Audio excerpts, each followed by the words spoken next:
Shubhoday. First ఇవాళ ఏంటంటే నే ప్రత్యయ సర్జన్. మనకి నే ప్రత్యయం ఎప్పుడు వస్తుంది, ఎలా వస్తుంది, ఇవన్నీ చాలా చాలా డౌట్లు ఉన్నాయి.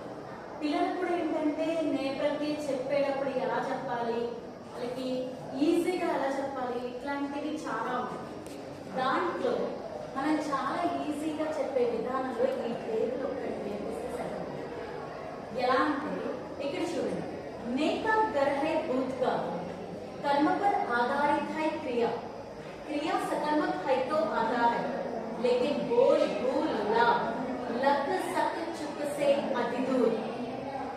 फॉर एग्जांपल అసలు నేను ప్రతి మనం కర్తకారానికి ఉపయోగిస్తాం. ఈ కర్తకారానికి ఉపయోగించడంతో మనం ఏంటంటే భూతకాలంలో మాత్రమే ఉపయోగిస్తాం నే ప్రత్యయం కర్తకారం. మిగిలిన ఏ కాలంలోనూ మన నే ప్రత్యయాన్ని ఉపయోగించం. రెండవది ఏంటంటే ఇది ఎప్పుడైతే భూతకాలంలో నే ప్రత్యయం వచ్చిందో అప్పుడు క్రియాశక్తి అనేది మనకి కర్మ మీద ఆధారపడి ఉంటుంది. దేని మీద ఆధారపడి ఉంటుందండి? కర్మ మీద ఆధారపడి ఉంటుంది. అందరికీ ఈజీగా ఉండడానికి చాలా ఈజీ ఎగ్జాంపుల్ చూపిస్తాను. రామ్ నే రోటీ ఖాయి. చాలా ఈజీ ఎగ్జాంపుల్, చాలా ఈజీగా మనకు తెలుసుకోవచ్చు. एग्जाम्पल राम पुल्लिंग है, कर्ता यहाँ राम है. राम कौन सा लिंग है? पुल्लिंग है. और एक वचन भी है. कौन सा वचन है? एक वचन है. जब हम क्रिया शब्द के बारे में देखें तो ఎప్పుడైనా సరే మనం క్రియా శబ్ద దగ్గరికి రాగానే క్రియ యొక్క మూల రూప్ తర్వాత వచ్చేదాన్ని కాల్కృదంత్ అంటారు. అవునా? ఎప్పుడైనా సరే కాల్కృదంత్ అనేది మనకి కర్త యొక్క లింగవచనాన్ని అనుసరించే ఉంటుంది. కానీ భూతకాలం ఎప్పుడైతే వచ్చిందో మన నే ప్రత్యయాన్ని ఎప్పుడైతే ప్రయోగించామో ఆటోమేటిక్ గా మనకి నే ప్రత్యయం యొక్క ప్రభావం వల్ల కర్మ మీద ఆధారపడి ఉంటుంది. కర్మ మీద ఆధారపడి ఉంటుంది. ఫర్ ఎగ్జాంపుల్ ఇప్పుడు చూడండి, నార్మల్ గా అయితే రామ్ నే రోటీ ఖాయా అనాలి. అవునా కదా? ఎందుకంటే రామ్ అనేవాడు పుల్లింగ్ కాబట్టి అతని యొక్క లింగ వచనాన్ని అనుసరించి ఖాయా రాదు. కానీ నే ప్రత్యయం ఎప్పుడైతే మనకి వాక్యంలో వచ్చిందో ఇది రాంగ్ అయ్యి మనకి రోటీ అనేది ఇక్కడ స్త్రీలింగ్ కాబట్టి స్త్రీలింగ ఏకవచనంలో ఉంది కాబట్టి ఆటోమేటిక్ గా ఈ యా అల్లా ఖాయిగా మారిపోతుంది.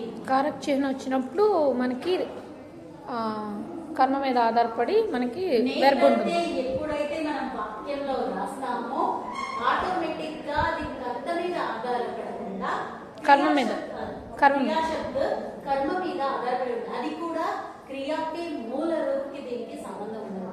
క్రియాకి మూల రూపు ఎప్పుడు కూడా కాన్స్టెంట్ గా ఉంటుంది. అంటే దాన్ని మనం ధాతు అంటాం కదా, ఈ ధాతు ఎప్పుడు కాన్స్టెంట్ గా ఉంటుంది. కాల్కృదంత మాత్రము మనకి ఎప్పుడు మారుతుంది. ఆ కాల్కృదంత మనకి కర్త మీద ఆధారపడకుండా కర్మ మీద ఆధారపడి ఉంటుంది. ఇది మనకి ఈజీగా తెలుసుకోవాలి.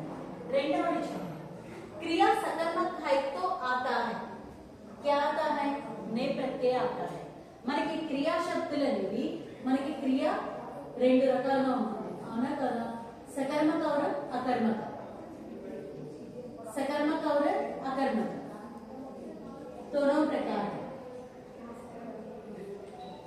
सकर्मक क्रिया, अकर्मक क्रिया. जो वाक्य में ट्रिक बताए ना आप, किसे किन्हे, वो ट्रिक क्या है? किसे किन्हे. इसको तेलुगु में क्या बोलते हैं मुझे पता नहीं चला. किसे किन्हे यानी कुछ अलग. किसे किन्हे, जो किसे किन्हे अने దాంతోటి మనం క్వశ్చన్ చేయాలి. किसे कापे किन्हे से ये काम कर रहा है. दोनों में ऐसा అంటే క్రియా శబ్దని మనం किसे किन्हे అనే వాటితో క్వశ్చన్ చేసిన जब प्रश्न अर्धयुक्त होता है वो सकर्मक क्रिया बन जाता है. अर्धयुक्त नहीं आ गया तो वो अकर्मक बन जाता है. इसको तेलुगु में क्या बोलते हैं? కర్మ ఉండడం. కర్మ ఉంటే అకర్మక్, కర్మ లేకపోతే సకర్మక్. దీనికి ట్రిక్ ఓకేనా? ఇక్కడ लेकिन बोल भूल ला से अति లగ్ సక్ చుక్ సేర్. దీనికి ఒక ఎగ్జాంపుల్ చెప్తాను. నాకు 6 ఫ్రెండ్స్. బోల్ బోల్ లా లగ్ సక్ చుక్, టోటల్ నాకు 6 ఫ్రెండ్స్. ఒక రోజు నాకు బోల్ బోల్ లాకి గొడవ జరిగింది, బాగా పెద్ద గొడవ జరిగింది. అసలు వాళ్ళ ముగ్గురు నన్ను బాగా తిట్టడం జరిగింది, నేను వాళ్ళని తిట్టడం జరిగింది, అన్ని జరిగింది. మనం అంటుకుంటా కదా ఎప్పుడు లైఫ్ లో నీతో మాట్లాడడం. అలా నేను ఒకటి పెట్టుకున్నా. ఏమన్నాను? నా లైఫ్ మొత్తంలో వాక్యంలో గనక మీ ముగ్గురు వస్తే నేను రాను. ఏమని చెప్పానండి?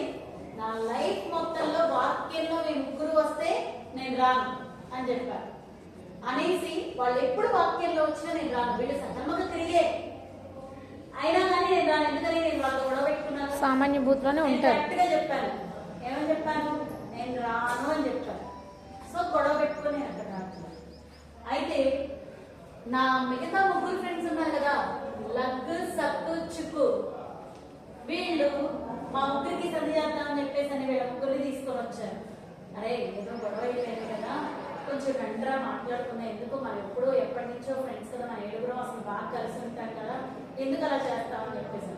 కానీ ఈ పైన బోల్ బోల్లా తిట్టిన విషయాలన్నీ నా బ్రెయిన్లో ఉండిపోవడం వల్ల మీరు వాళ్ళకి సపోర్ట్ చేస్తారా అని చెప్పని లగ్గు సగ్గు చుట్టూ కూడా నేను కట్టేసాను.